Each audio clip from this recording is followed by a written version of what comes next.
How did you end up growing saffron? Well, it's a crop that you can grow without, it's not like lettuces and that you have to take fresh to the market. This will keep, it will keep for 10 years plus, so long as it's kept in a cool, dark place. This is your second establishment. You've been growing it for a while. We've been growing it for 20 years, Rob. 20 years.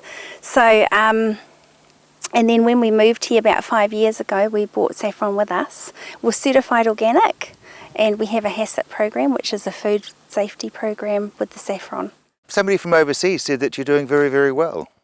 Yes, we had a lovely chap from Spain. He's a scientist, and he made the standards for ISO 3632 for saffron in the world. And he tested our saffron from here, and it came out 270, where it averages 230 to 240. So we're right up there with the saffron. Our quality is exceptional in New Zealand. So what's the secret to our really good quality? Is it climate, or is it the soils? A combination of both, and also the fact that we do fertilise our saffron. So it's consistent, because you want that quality year after year, and that's the secret, is to actually keep it well fertilised, keep it well fed.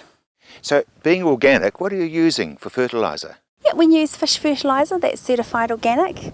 So and we also have certified compost that we put on the beds as well, and that helps it.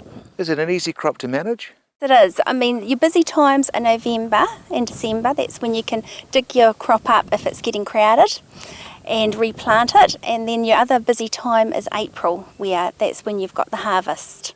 So they reproduce themselves? They do. You get about 6 cormlets per year from one corm that you've planted, from a medium-sized corm that's been planted. How often do you have to split them up? Usually every 4 years we dig the crop up and extend it, and also if any growers want to come on board, then we sell the corms off as well to them. The crops look really, really clean. What do you do for weed control? Yes, we hand weed because we're certified organic, but there is a certified organic weed spray that we do use in summer once we've cleared the weeds off, but we might only use that once, maybe twice in the summer period. But this summer's been so hot, we haven't had the weeds, so they haven't been a problem. So what sort of conditions are ideal and that they really like? It likes it really hot in summer, so unfortunately for the farmers, it's been a great year for saffron though with the drought, and in winter it likes it cold. So it likes about 27 degrees, 10 days of 27 degrees in summer for the saffron. They love that, they love the heat, love being baked. World history-wise, it's sort of biblical really, isn't it? It is. It's actually 7,000 BC, so it goes right back to then. So it is very much so. It's been used for medicines and dyes for thousands and thousands of years. Years and years ago, of course, they used it for any ailment that there might be. And even midwives used it actually to administer to the women when they're in labour, because it helped with the spasms of the muscles and it helped relieve the pain for them. So it's a relaxant? It's got many medicinal properties to it. There's research at the moment going on in Australia, and that paper should be finished at the end of this year for the degenerative eye disease, and that's actually, they've got 23 patients that they've tested it on, and it's reversing it in the 23.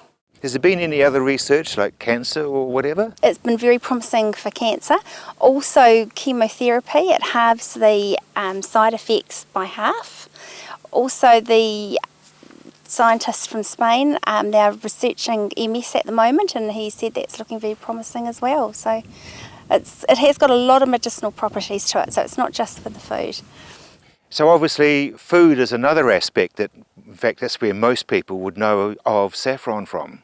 Food, I mean, you can add it to practically any dish. Of course, paella is the one that everybody, associates with saffron, but it's used in Indian cooking. They use it usually in every dish that they do.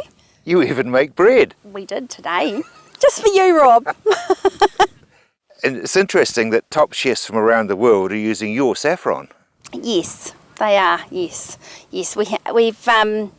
We've also got it into two different restaurants, which is Roots in Littleton. They are using it, and they've got Matt Lambert coming out first week in May, and he'll be using it then as well. So also the Black Estate, which is just down the road, lovely place to go and have a meal, beautiful views. They actually use it, and they actually do stock our saffron as well.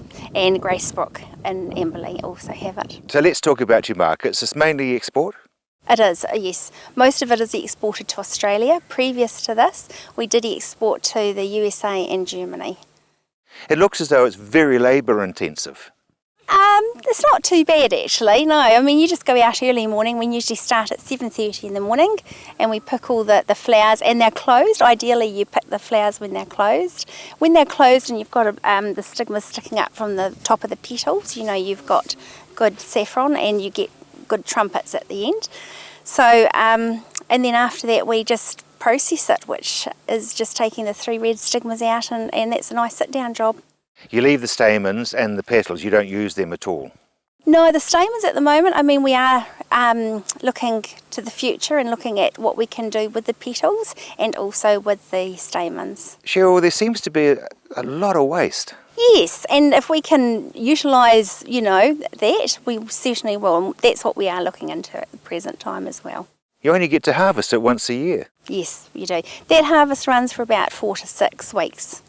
So it's a big future for it. There is. Health food, it's medicinal, it's just about everything you could ever ask for. Yes, it is. It is. It's very good for you.